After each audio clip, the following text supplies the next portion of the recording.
नाज़रीन, इस वीलॉग के अंदर आपको चंद बड़ी एक्सक्लूसिव किस्म की तफसीलात आपके साथ शेयर करनी है जो पिछले चंद घंटों में मुझे मिली हैं और वो मैं अब आपके सामने रखने जा रहा हूँ। वो कहते हैं ना कि इंसान जब गुस्से के अंदर होता है तो गुस्से में जोश में आप होश खो बैठते हैं। मीडिया ने तो अपना जो किरदार अदा करना था वो भी किया। ऑपोजिशन की जानिब से भी बड़ा सवेर प्रेशर आया पंजाब हुकूमत के ऊपर। शहबाज शरीफ भी ये किया करते थे, खड़े खड़े बंदे को उड़ा दिया, फारिग कर दिया, चल बेटा तो फारिग।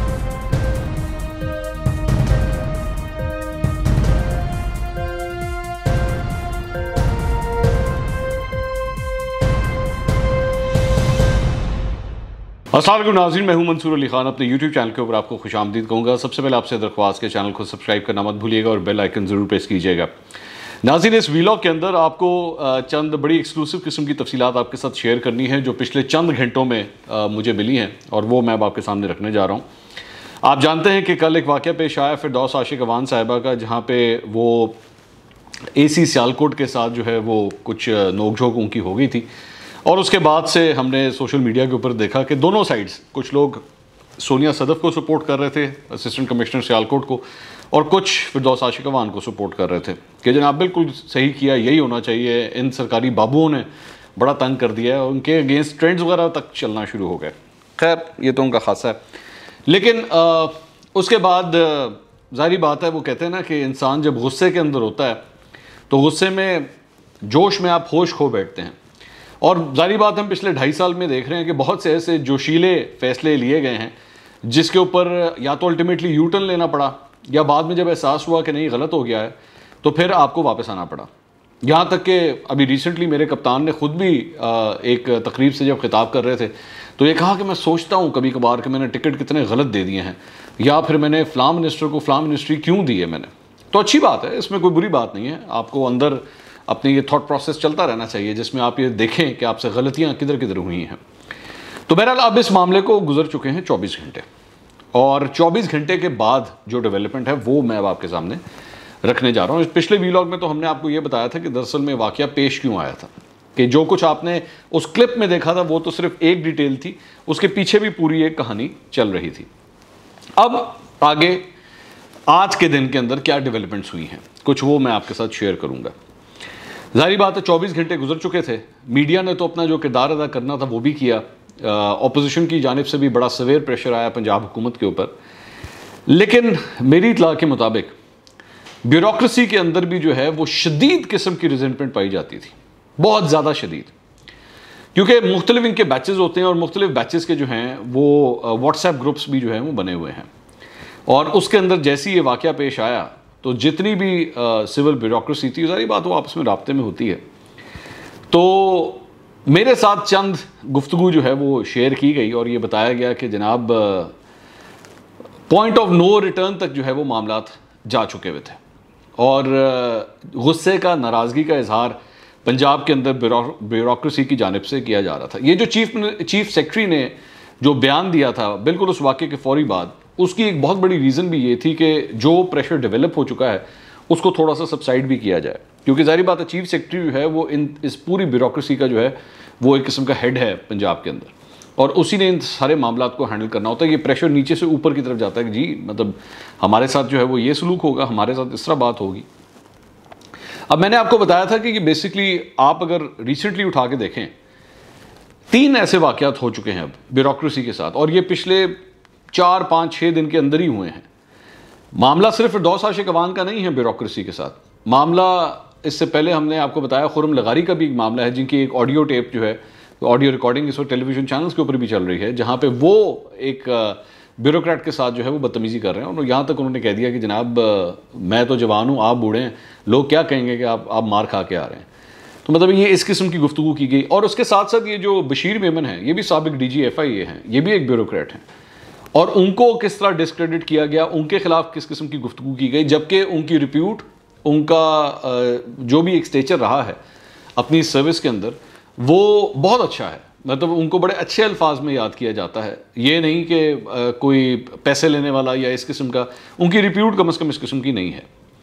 अब जाहिर बात है हुकूमत ने, चूँकि उनकी जानिब से एक बयान आया था तो हुकूमत ने उनको डिस्क्रेडिट करना था, तो उनके ऊपर मुख्तलिफ किस्म के उन्होंने इल्ज़ामात भी लगाने की कोशिश की। तो पूरी ब्यूरोक्रेसी के अंदर अब ये एक फीलिंग आ चुकी है, ख़ास तौर पे पिछले 24 घंटे के अंदर, कि इस हुकूमत के साथ हमारा हर गुजरता दिन जो है ना वो कॉपरेशन करना मुश्किल होता जा रहा है। इससे पहले भी ब्यूरोक्रेसी में जितनी इन्होंने उखाड़ पिछाड़ की है, कई जगहों के ऊपर 5-5, 6-6 लोगों को तब्दील किया गया सिर्फ इस 2.5 साल के अंदर कि जी बंदा सही नहीं मिल रहा, हमें बंदा सही नहीं मिल रहा। आप एक ब्यूरोक्रेट को जब चंद महीनों के अंदर अंदर तब्दील करते हैं ना तो उसका एक बहुत बड़ा उसके असर पड़ता है। जाहिर बात है उसने एक जगह से दूसरी जगह आप उसको ट्रांसफ़र करते हैं, उसके पूरे करियर को आप एक मजाक बना के रख देते हैं, तो ये फीलिंग आती है फिर आपके अंदर।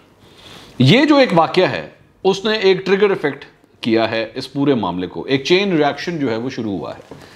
फिरदौस आशिक अवान ने आज एक प्रेस कॉन्फ्रेंस भी की। अपनी उस प्रेस कॉन्फ्रेंस के अंदर उन्होंने कहा कि जनाब ये मामला जो है वो ये था कि मैं तो अवाम की खिदमत के जज्बे के तहत जो है वो बाहर निकली हुई थी, और जिस तरह मैंने ये मामला देखा तो फिर उसके बाद मुझसे अपना गुस्सा जो है वो कंट्रोल नहीं हुआ। ये प्रेस कॉन्फ्रेंस में वो ये गुफ्तगू कर रही थी, लेकिन अपनी उस सारी बात के अंदर उन्होंने कहीं पर भी माजरत नहीं की इस बात के ऊपर अपनी उस प्रेस कॉन्फ्रेंस के अंदर। लेकिन फिर एक तब्दीली आई।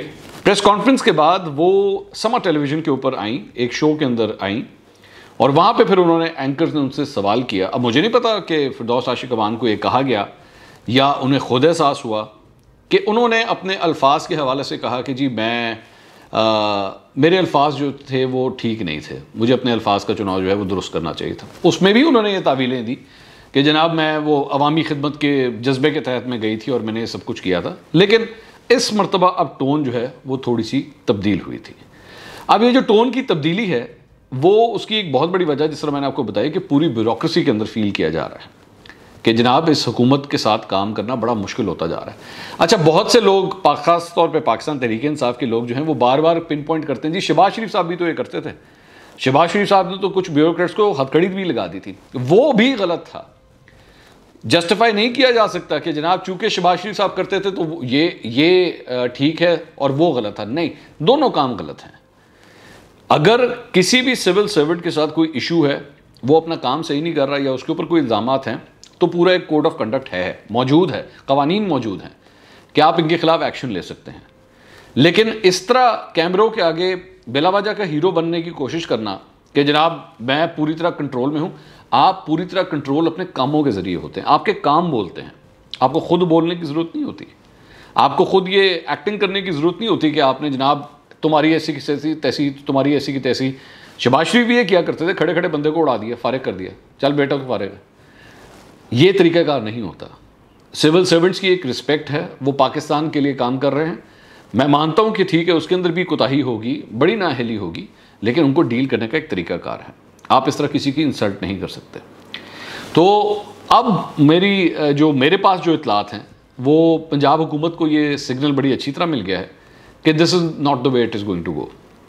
आज इस सिलसिले में मुस्लिम लीग नून की जानिब से करारदाद भी जो है वो पंजाब असेंबली के फ्लोर के ऊपर रखी गई, और उसके अंदर तो फिरदौस आशिक अवान के इस्तीफ़े का मुतालबा किया गया है कि उनको जो है अपने ओहदे से हटा दिया जाए। लेकिन ये भी फैक्ट है कि हर गुजरते दिन के साथ फिरदौस आशिक अवान ने ख़ास तौर पे पिछले 2.5 साल में जो भी इस हुकूमत के साथ टाइम लगाया है, उनका हर गुजरता टाइम जो है वो एक कंट्रोवर्शियल से कंट्रोवर्शियल बनता जा रहा है, और नई नई कंट्रोवर्सीज जो हैं उसके अंदर बिल्डअप होती जा रही हैं। बीच में आपको याद होगा जब इनको विफाक से फारिग किया गया था तो काफ़ी देर तो ये चुप करके नाराज़ होकर साइड पे बैठ गई थी, क्योंकि उनके ऊपर करप्शन के इल्ज़ाम भी लगाए गए थे। ARY चैनल के ऊपर उनके खिलाफ जो खबरें चली थी उसके अंदर इनके ऊपर करप्शन तक के इल्ज़ाम लगा दिए गए थे। लेकिन फिर उस वक्त किसी सियाने ने इनको शायद समझाया था कि बीबी बोली ना आगे से कोई बात ना करना, आपका वक्त आएगा, जब आपका वक्त आएगा तो फिर चुप करके अपने काम पे लग जाना। और वो सारे मामला जो करप्शन के इल्ज़ाम इनके ऊपर लगे हुए थे वो चुप करके दबा दिया गया, उसके ऊपर किसी किस्म की कोई कार्रवाई नहीं हुई और मामला उसी तरह ही चल रहा है। लेकिन जाहिर बात है जब आपके खिलाफ कोई एक्शन ना हो, इतने संगीन इल्ज़ाम के बावजूद भी, तो फिर आप ये समझते हैं कि जनाब मैं ही सब कुछ हूँ और मुझे तो कोई हाथ नहीं लगा सकता। तब आपका जो ज़हनी तवाज़ुन है ना वो इस जगह पे पहुँच जाता है कि मैं कुछ भी कर सकता हूँ या कुछ भी कर सकती हूँ और मेरे खिलाफ कोई एक्शन नहीं होगा। लेकिन फिर जाहिर बात है हर दिन एक जैसा नहीं होता, वक्त तब्दील होता है, दिन तब्दील होता है, और मेरे ख्याल में फिरदौस आशिक अवान को भी इस बारे में एहसास हो गया है कि वक्त अब तब्दील हो गया है। 24 घंटे गुजर चुके हैं, आपने जो कुछ किया वो सही नहीं था। अगले वीलॉग में दोबारा मुलाकात होगी। अल्लाह हाफ़िज़।